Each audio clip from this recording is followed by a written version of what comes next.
요한복음 3장 16절 말씀은 아마 우리 모든 성도들이 가장 사랑하는 성경 구절 아닐까 생각을 합니다. 글이 없는 미개한 지역에 선교사들이 들어가서 이제 선교 활동을 시작을 하게 되면 가서 그 사람들 말 배우고 그리고 이제 문자를 만들어 가지고 읽을 수 있는 준비가 되면 제일 먼저 번역하는 말씀이 창세기 1장 1절보다도 요한복음 3장 16절이라는 말씀을 들은 적이 있습니다.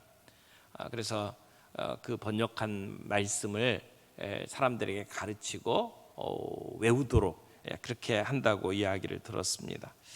우리 어린 아이들이 교회 가서 이 주일학교에 가서 제일 먼저 배우는 말씀도 아마 요한복음 3장 16절이 아닐까 생각을 합니다. 그만큼 많은 분들이 이 말씀을 좋아하고 암송하고 있습니다.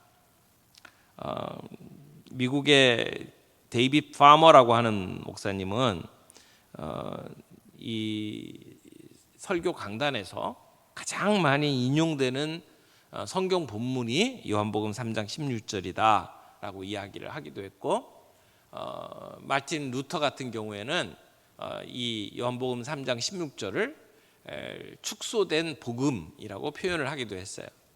그러니까 사복음서가 다 없어지더라도 이 요한복음 한 절만 남으면 복음이 뭔지를 충분히 설명할 수 있다, 이렇게 이야기를 하기도 합니다. 오늘 이 말씀을 우리가 묵상해 보면 이 말씀 속에는 하나님의 풍성한 사랑이 담겨 있는 것을 봅니다. 하나님의 사랑이 너무나 크고 광엄하고 너무나도 우리의 마음을 따뜻하게 해주는 그러한 말씀이라고 생각을 합니다. 어쩌면 이 말씀을 충분히 다 이해할 수 있다라고 말하는 것은 아마 오만이 아닐까 하는 생각이 듭니다. 예전에 그 그랜드 캐년 갔을 때에 그랜드 캐년을 이렇게 카메라에 담으려고 노력을 하는데 눈으로 보는 데에는 너무 멋지고 아름다운데 카메라로 담으면 그게 안 들어와요. 그 장엄한 그 모습이 카메라에 담기질 않습니다. 그런 것과 마찬가지 아닐까 하는 생각이 들어요. 여기 본문 말씀을 보면 하나님이 세상을 이처럼 사랑하사 이렇게 돼 있죠. 하나님이 세상을 이처럼 사랑하사. 하나님이 사랑하시는데 사랑의 대상이 어디예요? 세상이죠. 세상을 사랑하셨대요. 하나님께서는 한 사람 한 사람을 사랑하시지만 한 사람, 한 나라, 한 민족을 사랑한다 이렇게 말하지 아니하고 세상을 사랑한다 이렇게 말씀을 하셨어요. 그러니까 누구도 예외 없이 이 안에 포함이 될 수 있겠죠. 그런데 하나님께서 세상을 사랑하신다라고 말을 하셨을 때에는 그 세상의 망가진 모습을 보시고 악한 모습을 보시고 그 대상을 하나님이 사랑하신다라고 하는 얘기예요. 그러니까 그 세상은 사랑을 받을 만한 자격이 없는 대상이죠. 그러나 그 하나님의 사랑이 십자가로 표현이 되는데 그 십자가 형태의 예수님의 그 사랑, 하나님의 사랑이 가장 잘 이해되는 곳이 세상이다 이렇게 말할 수도 있어요. 왜냐하면 빛이 가장 필요한 곳이 어두운 곳이잖아요. 그런 의미에서 가장 죄로 인해서 신음하고 있는 이 세상을 하나님께서 사랑하신다라고 말씀을 하죠. 근데 하나님이 세상을 어떻게 사랑하신다고요? 이처럼 사랑하신다고. 이처럼이라는 표현은 뭘까요? 이처럼 사랑하사. 너무나 사랑하셨다 그런 표현이 되겠죠. 너무나 사랑하신다, 이처럼 사랑하신다. 그냥 이처럼 이렇게 표현하기에는 너무 그 표현이 답답하죠. 이렇게 너무나 크고 놀라워서 막 이처럼 사랑한다 이렇게 표현을 해야 될 거예요. 근데 그 하나님의 사랑이 어떤 사랑이길래 이처럼 사랑한다고 말할까요? 여러분 로마서 8장 32절 말씀에 보면 이런 말씀을 하셔요. 자기 아들을 아끼지 아니하시고 모든 사람을 위하여 내주시니가 어찌 그 아들과 함께 모든 것을 우리에게 주시지 아니하겠느냐. 여기 요한복음 3장 16절에서는 하나님께서 우리를 사랑하셔서 독생자를 주셨다라고 표현을 하고 있는데, 로마서에서는 자기 아들을 아끼지 아니하고 내주셨다 이렇게 표현을 하고 있어요. 그러니까 여기 이처럼 사랑한다라고 하는 것은 우리 온 인류의 죄 문제를 해결하시고 우리를 구원하기 위해서 하나님의 독생자 하나밖에 없는 아들을 우리 대신 보내주시고 십자가에 못 박혀 죽게 하시는 정도의 사랑이라는 얘기죠. 그래서 그 예수님의 피값으로 인해서 우리가 죄사함 받고 그 예수님을 믿어서 구원을 얻고 영생을 얻도록 만드시는 사랑. 그래서 우리에게 영생을 얻도록 하기 위해서 예수님을 십자가에 내어주셨다, 그렇게 말씀을 하는 겁니다. 우리가 저 사람이 나를 얼마나 사랑하느냐라고 하는 것을 가늠할 때에 나를 위해서 얼마나 희생했느냐를 보죠. 얼마나 많은 희생을 했느냐. 적게 희생하면 적게 사랑하는 것이고 많이 희생하면 많이 사랑하는 거다 생각을 합니다. 전부를 희생하면 진짜 사랑하는 거죠. 근데 하나님께서 전부를 희생하시는 사랑으로 우리를 사랑하셨어요. 그것을 표현하는 것이 독생자를 주셨다라고 하는 것이죠. 우리 하나님을 이야기할 때 하나님은 전능하신 하나님 그렇게 얘기합니다. 못할 것이 없는 하나님, 원하기만 하면 무엇이든지 하실 수 있는 분, 그게 전능하신 하나님이죠. 그런데 모든 것을 다 준다 하더라도 자기 아들 예수를 보내신다라고 하는 것은 전혀 다른 의미예요. 자기 아들을 내어주셨다라고 하는 얘기는 가장 소중한 것을 내어주셨다, 전부를 내어주셨다라고 하는 의미를 가지고 있죠. 근데 그렇게 사랑한 대상이 세상이라는 거예요. 죄인인 우리를 그렇게 사랑하셨다는 거죠. 그래서 그 이처럼 사랑하신다라고 하는 표현을 생각을 하면 하나님은 사랑스럽지 않은 사람을 사랑하셨다라고 하는 의미가 그 안에 들어있어요. 늘 하나님이 사랑을 베풀어 주셨지만 그 사랑을 이해 못하고 늘 배신하는 이스라엘 백성을 하나님이 사랑해 주셨다. 예수님을 배신하고 예수님을 팔아먹은 가룟 유다에게까지도 예수님께서는 포도주를 나눠주시고 그리고 끝까지 사랑하시는 모습을 우리는 알고 있습니다. 나에게 사랑스러운 사람을 사랑하는 것, 그거 누구나 할 수 있어요. 그러나 하나님의 사랑은 사랑스럽지 않은 자를 사랑하는 사랑. 사랑하는 사람을 위해서는 우리가 희생할 수 있어요. 그러나 자기를 대적하는 원수를 위해서는 희생하는 것이 쉽지 않죠. 자기 아들을 내어준다? 이해하기 힘든 사랑입니다. 그러니까 하나님은 사랑스럽지 않은 자를 사랑할 뿐만 아니라 사랑받을 자격이 없는 자를 사랑하시는 사랑. 쇳덩어리인 그 인간을, 세상을 사랑하시는 사랑이다 라고 말할 수 있습니다. 때로는 사랑을 줘도 사랑받는 것을 거절하는 자를 사랑하는 사랑. 어떤 분이 그 하나님의 사랑을 표현하면서 하나님의 사랑은 사냥개 같은 사랑이다 이렇게 표현을 하신 분이 있었어요. 사냥개 같은 사랑? 좀 이상하죠. 그런데 하나님은 사랑받을 자격이 없는 사람, 사랑받기를 원하지 않는 사람, 하나님의 사랑이 필요 없다고 도망치는 사람까지도 마치 사냥개가 짐승을 쫓아가듯이 끝까지 추적하시며 사랑하시는 사랑이다라고 하는 표현을 하는 거예요. 그렇게 하나님이 세상을 이처럼 사랑하사라고 하는 표현이 참 많은 것을 내포하고 있는 그러한 표현이다라고 말할 수 있죠. 그런데 하나님의 사랑이 그렇다고 이야기하면서 오늘 본문에 뭐라고 이야기합니까? 하나님이 세상을 이처럼 사랑하사 독생자를 주셨으니, 그 다음에 뭐라고 그랬어요? 이는 그를 믿는 자마다, 뭐 하는 자마다? 믿는 자마다. 근데 이 사랑을 우리에게 믿어라 라고 말씀을 해요. 믿기만 하라. 사실 이 본문 바로 앞에는 이스라엘 백성들이 그 뱀에 물려서 다 죽어가는데 살 수 있는 길이 있었죠. 그 이스라엘 역사 가운데 놋뱀을 만들어서 높이 걸어놓고 그 놋뱀을 쳐다보면 그러면 산다. 그것과 같은 내용이에요.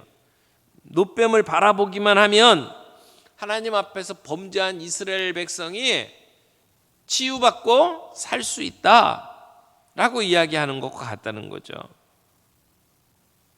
여러분, 누군가 우리에게 씻을 수 없는 상처를 줬어요. 피해를 입혔어요. 우리가 그 사람을 쉽게 용서 못하죠. 그 죄에 합당한 요구를 합니다. 그런데 오늘 하나님의 사랑은 죄를 짓고 피해를 입힌 우리가 그저 바라보고 믿기만 하면 용서해 주시겠다는 겁니다. 그리고 이 요한복음 3장 16절에는 그렇게 우리를 사랑하시는 하나님의 사랑을 표현하면서 약속을 하나 주셨어요. 어떤 선물을 약속해 주셨죠. 누구든지 저를 믿는 자마다 멸망치 않고 영생을 얻게 된다는 것입니다. 그래서 예수 그리스도를 믿을 때 우리에게 영원한 생명을 주신다라고 하는 약속을 주신 겁니다. 여러분, 우리는 생명이 두 가지죠. 하나는 우리 육신의 생명. 근데 이 육신의 생명은 어느 시간이 되면 우리는 그 생명을 다 합니다. 세상을 떠납니다. 누구나 똑같습니다. 그런데 우리에게는 또 하나의 생명이 있죠. 영원한 생명. 영원토록 영장되는 영적인 생명을 이야기하는 겁니다. 죄의 삭은 사망이다. 그런데 하나님의 은사는, 하나님의 선물은 그리스도 예수 우리 주 안에 있는 영생이다 라고 말씀을 하셨어요. 그러니까 이 바울이 말한 영생, 이것이 우리 그리스도인들이 누리게 되는 하나님의 선물이다 라고 이야기를 하는 겁니다. 그래서 예수님은 나는 생명의 떡이다 라고 말씀을 하셨죠. 생명의 떡, 그 떡이라는 게 밥이죠. 밥, 먹고 사는 밥. 우리 한국 사람은 밥심으로 산다 그렇게 얘기를 하는데, 밥을 안 먹고 살 수 있는 사람 아무도 없어요. 예수님을 우리의 양식이다, 우리의 밥이다 라고 말씀을 하십니다. 예수님은 우리가 영원히 목마르지 아니할 생수를 공급해 주시는 샘물이다. 예수님 없이는 우리가 영원한 생명을 누릴 수가 없어요. 그래서 우리가 예수를 믿고 그 영원한 생명을 선물로 누릴 수 있도록 만드시는 하나님의 사랑. 근데 이 영원한 생명을 어떻게 하면 우리가 누릴 수 있느냐? 받기만 하면, 믿기만 하면. 아버지가 주는 선물 어떻게 하면 받을 수가 있어요? 그저 감사함으로 손 내밀고 받으면 되는 거죠. 감사함으로 받으면 내 것이 되는 것이 선물입니다. 하나님은 우리에게 믿으면, 그저 받으면 내 것이 되도록 그렇게 영생을 선물로 주셨다는 겁니다. 우리에게 죄가 있어도 괜찮아요. 우리에게 선한 행실이 그렇게 많지 않아도 괜찮아요. 우리의 살아가는 삶의 모습이 거지와 같아도 괜찮아요. 그냥 하나님께 나와서 하나님이 주시는 선물을 받으면, 그러면 우리는 영생을 얻는다라고 말씀을 하시는 거예요. 영생을 얻는 것과 반대가 뭐예요? 멸망하는 거죠. 멸망. 우리는 멸망이라고 하는 것을 그저 존재가 사라지는 것 정도로 생각하는 경향이 좀 있는 것 같아요. 근데 멸망은 그 정도가 아니에요. 멸망은 그냥 소멸되고 사라지는 것을 멸망이라고 하는 게 아니고 영원한 형벌을 받는 상태를 멸망이라고 이야기를 해요. 오늘 우리가 이 땅에서 받는 고통은 우리가 언젠가 받게 될 영원한 형벌의 그림자다, 그렇게 말할 수 있어요. 오늘 이 땅에서 우리가 받고 있는 육체의 고통, 마음의 상처, 힘들다고 이야기하는 고난은 영원히 형벌을 받아서 멸망할 자들이 받을 끔찍한 것의 예고편이다 라고 말할 수 있다는 것입니다. 오늘 우리가 병들면 곧 나을 거다라고 하는 기대를 가지고 살아요. 오늘도 알러지 때문에 계속 콧물 나는데, 콧물이 나도 그렇게 심각하지 않은 이유는 이거 시간이 지나면 금방 없어질 거다, 이것 갖고 죽지 않는다라고 하는 확신이 있으니까 이렇게 평안해요. 그렇잖아요. 그런데 언젠가 약을 먹고 쉬고 그러면 나을 거다라고 하는 생각을 갖고 있는데, 멸망은 그게 계속된다는 거예요. 우리가 어떤 일로 상처받아요. 그런데 그 상처가 끝까지 안 갑니다. 시간이 되면 잊혀지고 언젠간 회복이 돼요. 그런데 영원한 죽음을 맞이하는 그날이 되면 그 상처 씻겨지지 않는다는 겁니다. 회복되지 않는다는 겁니다. 이게 멸망이에요. 그런데 그 멸망의 실체를 우리가 잘 몰라요. 근데 하나님께서는 우리가 겪게 될 그 멸망을 너무나도 잘 알고 계시기 때문에 우리를 불쌍히 여기시고 우리를 사랑하셔서 우리를 영생의 자리로 옮겨주시는 겁니다. 그래서 우리에게 믿어라, 믿기만 하면 이 영생을 선물로 누리게 될 것이다 라고 말씀을 하시는 겁니다. 여러분은 오늘 죽어도 그 영원한 생명을 누리며 천국의 삶을 살다고 분명하게 확신하고 계십니까? 우리가 전도 폭발할 때마다 질문하잖아요.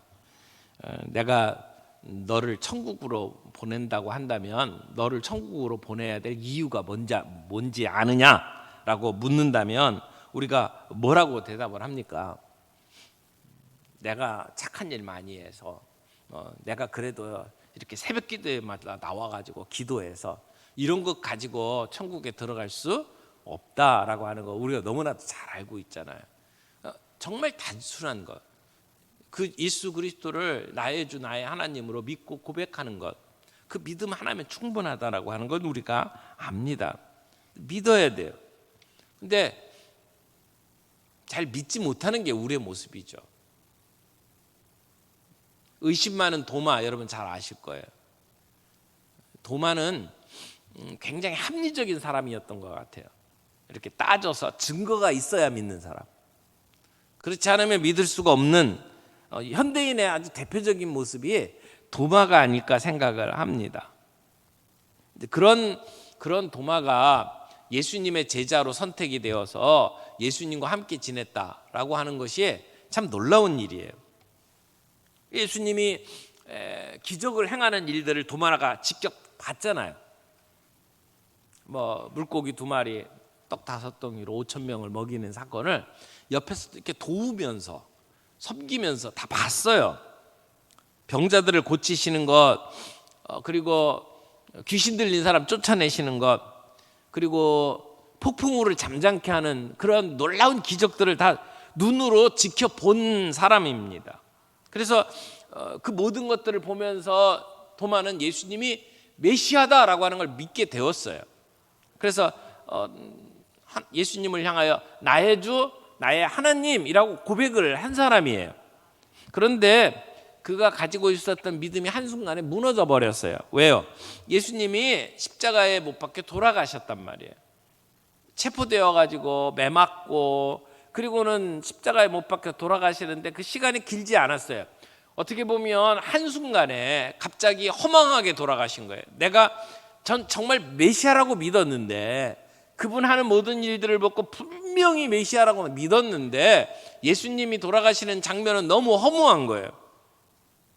어떻게 메시아가 사람들의 손에 그렇게 죽을 수가 있을까 생각을 했을 거예요. 그런 죽음을 경험한 도마가 내가 지금까지 알던 것이 뭐가 잘못되었구나, 예수님이 메시아가 아닐지도 몰라, 이런 의심을 할 수밖에 없었을 거예요. 그런데 사람들에게 얘기가 들려요. 예수님이 부활했다는 거예요. 그때 도마의 반응이 뭡니까? 못 믿겠다는 거예요. 내가 내 눈으로 봐야만 믿겠다는 거예요. 아니, 보는 것 정도 같은가, 그 정도로는 안 된다, 내가 손으로 만져봐야 되겠다, 그렇게 이야기를 하죠. 나는 예수님의 손에 새겨진 못자국을 만져봐야 그때야 믿을 수 있다, 더 이상 나는 속고 싶지 않다, 그런 얘기를 합니다. 그런데 예수님께서 제자들에게 나타나시죠. 도마가 다른 제자들과 함께 음식을 먹고 있을 때에 예수님을 죽였던 그 종교 지도자들이 두려워서 문을 다 꽁꽁 걸어 잠그고 보안 철저하게 하고, 그러고는 함께 모여서 숨을 죽이고 모여 있는 그 자리에, 두려움 때문에 떨고 있는 그 자리에 예수님께서 나타나셨어요. 문이 잠겼는데도 예수님께서 모습을 드러냈어요. 그래서 예수님께서 너희들 잘 있냐, 평안하냐 물어보시면서 도마에게 와서 내 손가락을 가지고 내 손을 만져봐라, 옆구리에 손을 넣어봐라, 그런데 믿음 없는 자가 되지 말고 믿는 자가 되라, 그렇게 말씀하셨죠. 도마는 예수님의 그 손에 있는 못자국, 그리고 옆구리에 있는 창자국을 만져보고 모든 의심을 극복할 수가 있었어요. 그래서 예수님을 보면서 나의 주님, 나의 하나님이라고 고백하는 그 믿음을 회복하게 되었죠. 그리고 예수님은 다시 말씀하셨어요. 너는 나를 본고로 믿느냐? 나를 보지 못하고 믿는 자들은 복되도다, 말씀하셨죠. 여러분, 우리 인간에게 가장 필요한 것이 생명입니다. 우리 육신의 생명 때문에 늘 우리가 고민하고 뭐 좋은 거 먹고 운동하고 그리고 병원에 다니고 그렇게 하잖아요. 그런데 우리에게는 죽음을 피할 수가 없어요. 모든 사람은 어쩔 수 없이 죽어요. 그래서 모든 사람이 가지고 있는 영원한 숙제, 이 죽음을 어떻게 극복하느냐, 영원한 생명을 누리느냐라고 하는 것이죠. 하나님께서 우리를 너무나 사랑하셔서, 이렇게 우리를 사랑하셔서 독생자를 우리에게 주셨고, 믿는 자들에게는 멸망치 않고 영생을 얻게 하셨다라고 하는 말씀을 우리가 받는 겁니다. 이것을 우리가 복음이라고 이야기하죠. 복음, 기쁜 소식, 복음. 사랑하는 성도 여러분, 우리가 누리면서 살아가는 이 땅에 하나님이 주신 약속, 그 중에 이 영생의 약속을 놓치지 않기를 바랍니다. 우리가 영생의 약속을 분명하게 믿으면 우리는 담대하게 살 수 있어요. 그저 이 세상이 요구하는 대로 그냥 질끈 눈 감고 그냥 저지르면서 살지 않아요. 왜냐? 우리는 우리에게 주신 선물이 뭔지를 아니까. 그렇게 치사하게 살지 않아요. 우리의 믿음에 자존심을 가지고 살 수 있도록 만드시는 정말 중요한 그 선물이 영생의 약속이라고 저는 믿습니다. 오늘 우리가 주님 앞에서 살아가는 우리의 신앙생활이 그 믿음을 가지고 영생을 누릴 수 있는 우리가 되기를 바라요. 영생을 소유할 수 있는 방법은 믿음밖에 없다라고 이야기를 하는 거잖아요. 여러분 나이아가라 폭포 갔다 오신 분 계신가요? 저는 몇 번 나이아가라 폭포를 가봤는데 나이아가라 폭포의 이 넓이가 320m래요. 그리고 그 폭포의 높이가 51m. 근데 그 폭포에 막 쏟아지는 그 울렁하는 소리는 멀리서도 다 들려요. 그런데 이 나이아가라 가게 되면 그 광장 한 가운데에 동상이 서 있어요. 남자의 동상. 그 사람의 이름이 장 프랑스와 그레벨레라고 하는 그라벨레라고 하는 사람인데 이 사람을 찾아보니까 찰스 브론딘이라는 이름으로 이렇게 소개를 하더라고요. 찰스 브론딘. 서커스에서 이 외줄타기로 아주 유명한 사람입니다.